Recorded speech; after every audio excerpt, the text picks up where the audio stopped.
안녕하세요. 세상을 보는 창, 세상을 여는 창, 세상을 바꾸는 창, 김창인의 창 시작하겠습니다.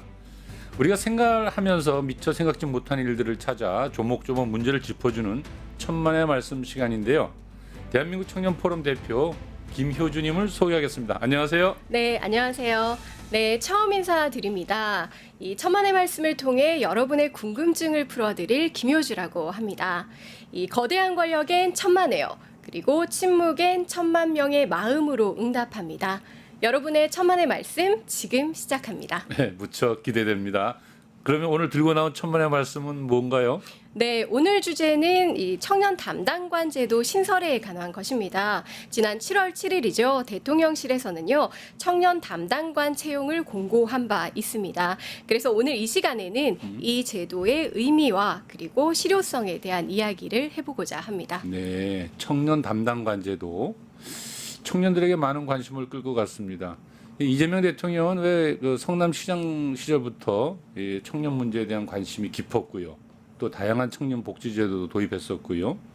우선 청년 담당관제에 대한 어떤 제도인지부터 좀 설명해 주시면 좋겠는데요. 네, 많은 청년들이 관심을 보이고 있는 제도인데요. 이번 청년 담당관 제도는 대통령실에서 이 청년들의 목소리를 실질적으로 정책에 반영하고자 하는 굉장히 강력한 의지를 가지고 새로 만든 자리입니다. 이 만 19세부터 34세까지 청년이라면 누구나 도전할 수 있고요. 그리고 남성 1명, 여성 1명 이렇게 총 2명이 선발되게 됩니다. 지금 그럼 저도 뭐 이렇게 신청하면 되나요? 안타깝지만 나이에 이제 걸리나요? 나이에 걸리시는데요. 네. 이 지난 17일 날에 서류 접수가 마감이 되었고요. 야. 대통령실 발표에 의하면 총 936명의 청년이 지원을 했다고 합니다. 그래서 남성은 605대 1, 여성은 331대 1의 경쟁률을 이제 기록했다고 하고요. 오, 대단하네요. 네, 605대 1. 네, 네, 맞습니다. 그래서 이 선발된 청년 담당관들은요, 이 대통령 비서실 산하에 있죠 국민통합비서관실에서 일을 하게 되는데요. 이 청년 정책 수립과 제도 개선, 그리고 부처별 청년 정책 점검과 활성화, 그리고 청년 참여 플랫폼을 운영을 하고요, 또 청년 소통을 강화하는 등 이 청년들의 삶 전반을 개선하는 데 필요한 업무들을 하게 될 것입니다. 그렇군요. 근데 청년의 정책 참여 확대를 위한 정부 차원의 노력의 일환이다 이렇게 보여지는데요. 근데 원래 이런 비슷한 제도가 예전부터 있지 않았나요? 예전과 크게 달라진 게 있습니까? 네, 그렇습니다. 예전부터 있어 왔는데요. 네. 이 이재명 정부의 청년 정책이 이 청년들에 대한 단순한 복지 지원이나 청년의 객체화를 좀 넘어서고자 노력한다는 측면이 분명한 차별점인 것 같습니다. 그러니까 청년들을 그들의 문제를 이제 직접 풀어갈 주체로 인정하고요. 그 역할을 정책 생산자까지 확장했다고 할까요? 그래서 이 청년 담당관 제도는 이런 철학을 반영한 상징적인 첫걸음이라고 보여집니다. 아, 그렇군요. 네, 예. 사실 이 청년의 정책 참여 확대는 2020년이죠. 문재인 정부 시절에 청년 기본법이 이제 시행된 바 있지 않습니까? 네. 그래서 그걸 계기로 이제 제도적인 장치가 마련이 되었는데요. 당시 대통령 비서실 내에 청년 비서관을 둔 것을 시작으로 이제 그 이후에는 정부 부처에 청년 보좌역들을 배치하였고요. 2030 청년 자문단을 운영한 바 있습니다. 예. 네, 이런 이 종전의 제도들과 이번 청년 담당관제가 좀 가장 차별화되는 부분이 바로 이 성격의 부분인데요. 이 종전의 제도들의 명칭을 살펴보시면 청년 보좌역이라든지 아니면 청년 자문단이라든지 이런 보좌나 자문의 성격이 굉장히 짙은 것을 알 수 있으실 겁니다. 그래서 그 역할도 명칭에 맞게 좀 대통령이나 정부 부처에 이런 청년들의 의견을 전달한다거나 아니면 뭐 행사를 기획한다거나 아니면 관련 정책을 검토하고 그냥 제안하는 수준에 머물렀던 거죠. 아, 그러면 이번 담당관 제도는 정책 뭐 보좌나 자문을 훌쩍 뛰어넘는가 보죠. 네, 그렇습니다. 이번에 신설되는 청년 담당관은요, 예. 이 주요 역할이 청년 정책을 기획하고 또 입안하고 정책 과정 실무에서 좀 주도적인 역할을 할 것으로 예상이 되는데요. 그렇게 되면 말씀하신 것처럼 그 성격이 단순한 보좌라든지 자문을 좀 훌쩍 뛰어넘어서 좀 정책 결정과 집행의 실질적인 주체가 될 수 있다라고 보여집니다. 굉장히 발전된 느낌을 받는데요. 그럼 청년이 정부 정책 결정 과정에서 이제 주변부에서 중심부로 이동해 왔다, 뭐 이런 느낌을 확 주는군요. 정말 이렇게 진행되는 건가요? 정말 그렇죠. 자, 주변부에서 중심부로 또 예. 객체에서 주체로 이 한 사람의 청년으로서 되게 가슴이 두근거리기도 하는데요. 이 청년이 형식적인 참여가 아니라 이 실질적인 권한을 갖는 구조로 고도화된 만큼 내실화 있게 운영되면 좋겠습니다. 돌아보면 말이죠. 청년 정책과 관련해서 청년들이 가는 자리는 많아도 정작 그 자리의 주인은 아니라는 느낌을 많이 받곤 했거든요. 그러면은 채용 방식도 이번에 그러면 그런 방식에 맞게 훨씬 더 좀 화제가 되고 있다고 하던데 완전한 공정 채용 뭐 이런 걸 표방하지 않았나요? 네, 맞습니다. 이번 청년 담당관 채용은요, 완벽하게 블라인드 채용, 그리고 정책 제안서 기반 평가, 그리고 성별 균형이라는 점에서 매우 상징적이라고 할 수 있겠습니다. 이 청년들이 채용 시장에서 가장 크게 느끼는 벽 중에 하나가 바로 이 스펙 중심의 문화라고 할 수가 있겠는데요. 그런데 이번 채용은 그것을 탈피한 것이죠. 이 나이 확인을 위한 기본 증명서를 제외하고 뭐 경력이라든지 학력이라든지 가족 관계라든지 이런 것과 관련된 그 어떤 자료도 제출 요구하지 않았습니다. 이 오로지 아이디어와 열정만으로 승부를 할 수 있는 것인데요. 그런 점에서 이번 공정 채용 방식이 앞으로의 인재 선발과 또 공공 채용 문화 혁신의 어떤 전환점으로 되지 않을까 하는 기대감이 무척 큽니다.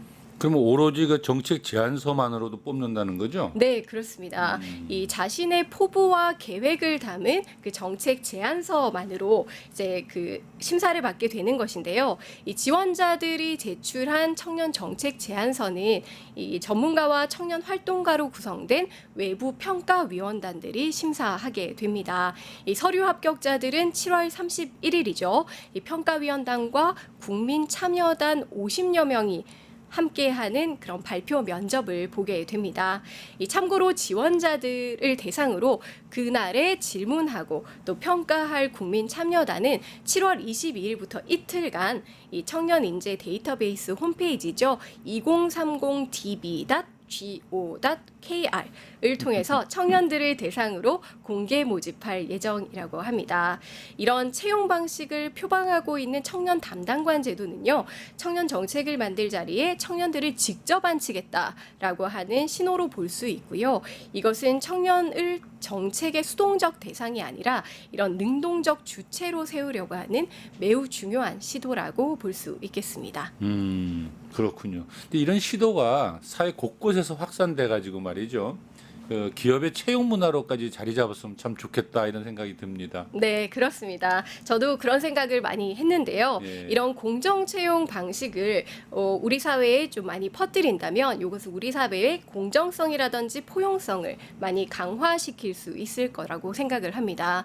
이번 정부가 좀 강한 의지를 보이고 있는 만큼 이 향후 인턴 채용, 청년 인턴이죠. 청년 인턴 채용을 포함한 공공 부문에도 확산될 것이라고 보고요. 그렇게 되면 우리 사회 전반의 어떤 채용 문화에도 변화를 가지고 올 수 있지 않을까 생각해 봅니다. 청년 담당관제 들을수록 아주 멋진데요. 네. 향후 근데 구체적으로 이제 어떤 역할을 하게 될까요? 뽑는 방식은 아주 보니까 획기적인 것 같은데. 맞습니다. 네. 그런 획기적인 채용 방식으로 뽑은 청년 담당관의 역할은 대략 한 3가지 정도 세 가지요. 로 정리를 해볼 수 있을 것 같은데요. 첫 번째는 뭐니 해도 가장 중요한 것, 다수 청년의 현실을 좀 정확하게 전달할 수 있는 좀 좀 진정성 있고 대표성 있는 브리핑 창구가 되어야 할 것입니다. 이 청년 담당관이 선발되고 나면요, 아무래도 정계나 사회 그리고 문화권에서 그들의 입으로 청년들의 얘기를 듣고자 하지 않겠습니까?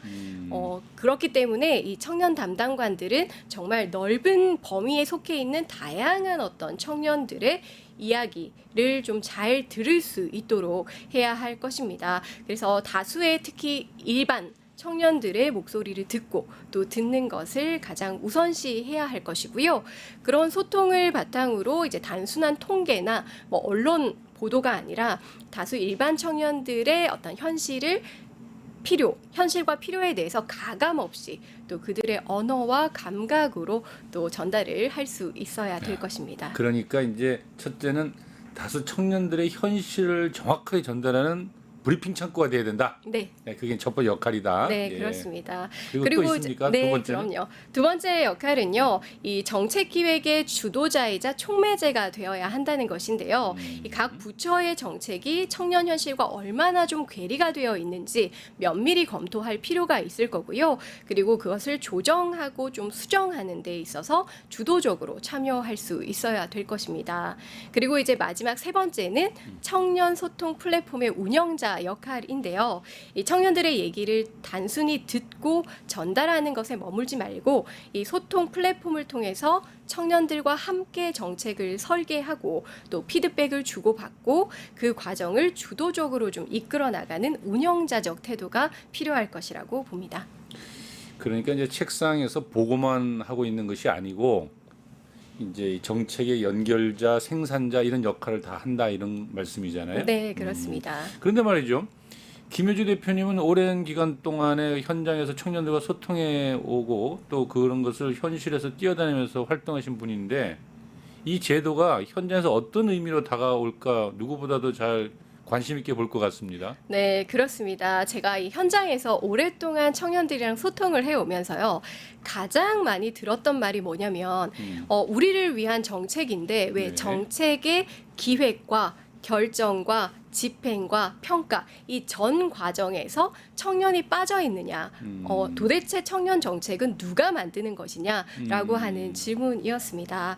이것은 저 또한 이런 정부라든지 국회라든지 시민 사회 영역에서 다양한 청년 활동들을 하면서 좀 많이 느꼈던 부분이기도 한데요. 그러니까 수많은 정책들을 청년 정책에 내놓기는 하는데 네. 그 내놓는 과정에서 도대체 누구 얘기를 듣고 내놓은 거야? 뭐 이런 생각이 들 그렇습니다. 정도로 네. 청년들은 빠져 있었다라는 거잖아요. 맞습니다. 예. 맞습니다.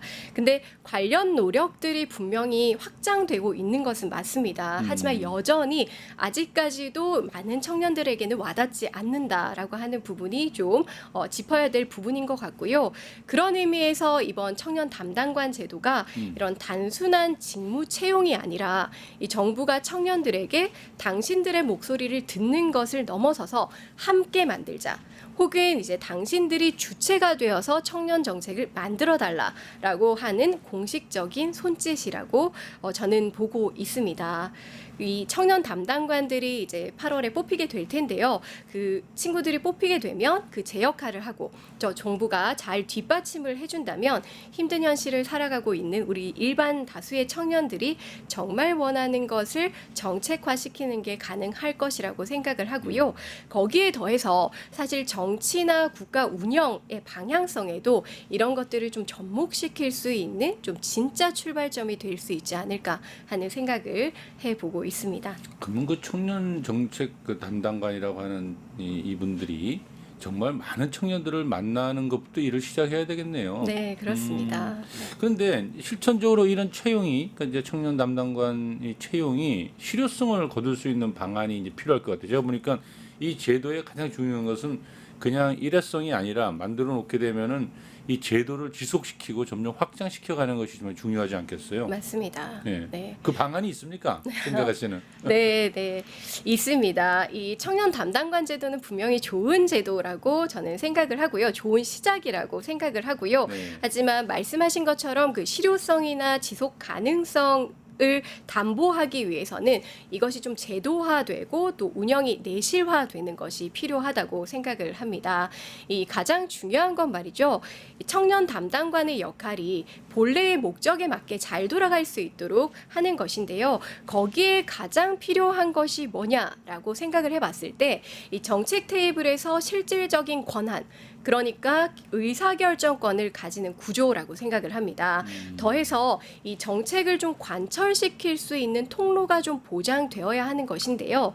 사실 이 부분이 그동안 이 정부에서 청년 보좌역이나 2030 자문단 활동을 한 청년들이 가장 큰 애로사항으로 꼽았던 점이기도 합니다. 의사 결정권이다라고 하는 것은 이제 정책 보좌나 자문이란 말을 더 넘어서서 어떤 그 공직 사회에서 갖는 의사 결정권 하면 좀 직급에 관한 문제와 좀 연결되는 것 같은데요. 네, 그렇습니다. 이 청년 담당관은요, 5급 상당의 별정직 공무원으로 일을 하게 됩니다. 예. 이 실질적인 권한을 보장하기에 직급이 낮다라고 하는 지적들이 있어 왔거든요. 근데 사실 이 부분은 일견 타당한 부분이 있기는 합니다. 왜냐하면 이 공직 사회에서 직급이 가지는 어떤 상징적인 또 실질적인 의미가 크기 때문인데요. 저는 그래도 개인적으로 이렇게 시작해 보는 것 괜찮다, 좋다라고 생각을 합니다. 이 낙관론인지도 모르겠지만 의지와 공감대가 형성이 되고 그것을 바탕으로 이제 이 제 역할을 잘 해낼 수 있을 것이라고 생각을 하고요. 또 그렇지만 그 부분에 있어서 정부가 그것을 잘 뒷받침할 수 있을까? 것인가가 관건이 될 것이라고 생각을 합니다. 일단 이렇게 시작을 해보고요. 직급으로 인한 어려움이 있다면 그때 가서 뭐 수정하거나 보완하거나 하는 것도 방법이 될 것입니다. 그럼 이제 직급 외에 다른 또 실효성과 또 지속 가능성을 놓고 본다면 또 다른 방안이 있습니까? 그러니까 아까 앞에서 잠깐 뭐 제도화, 시스템화 얘기하시는 것 같던데. 네, 맞습니다. 예. 제도의 어떤 시스템화가 굉장히 또 중요할 것인데요. 이 제도가 이 단발성 이벤트가 아니라 이 정기 채용 그리고 지방 정부로 확대되는 것도 중요할 것이고요. 그렇죠. 그리고 정부 부처 간에 연계되는 것도 굉장히 중요할 것입니다.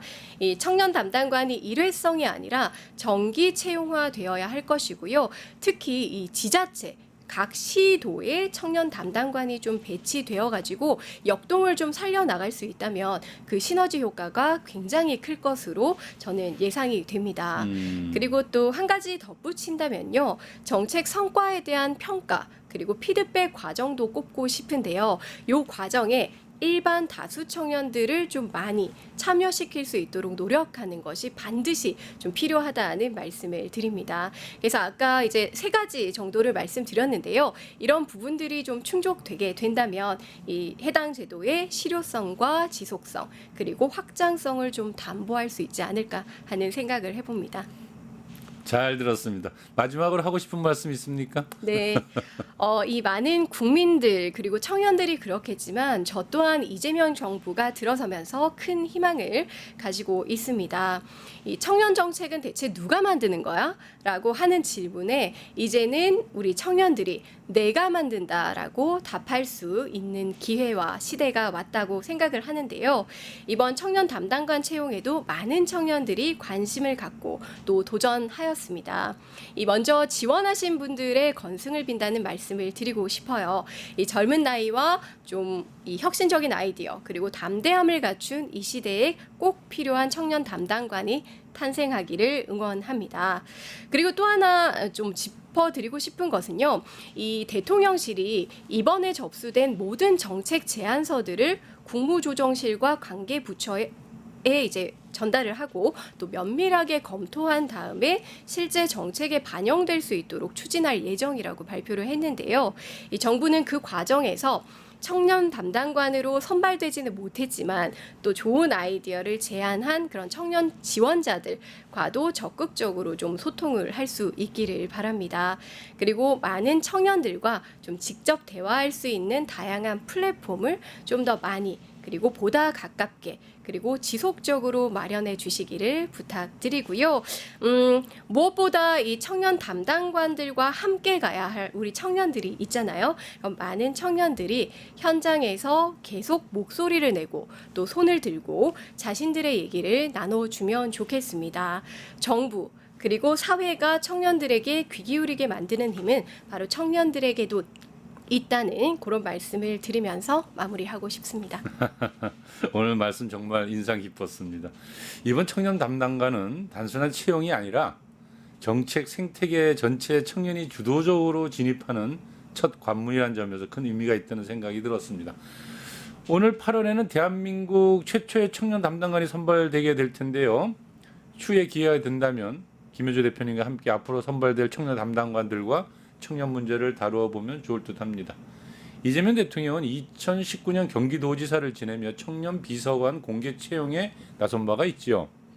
이번 청년 담당관제는 경기도 청년 비서관 채용 컨셉을 많이 차양하고 있다고 보여지는데요. 이것이 대통령 의중이 상당히 반영된 채용 방식이라는 점에서 기대가 큽니다. 이재명 정부의 청년 공정 채용이 다른 공공부문으로 점차 넓혀가길 기대해 보면서요. 청년의 말씀도 청년 여러분들의 도전과 참여를 응원합니다. 감사합니다. 귀한 말씀 전해주신 김혜우주 대표님 감사합니다. 감사합니다. 네. 잠시 전화 말씀 듣고 바로 김준희 의원님과 메인 대담 시작하겠습니다. 유튜브 구독하고 실시간 채팅과 댓글을 남기시면 매일매일 7,000TTCO를 드립니다.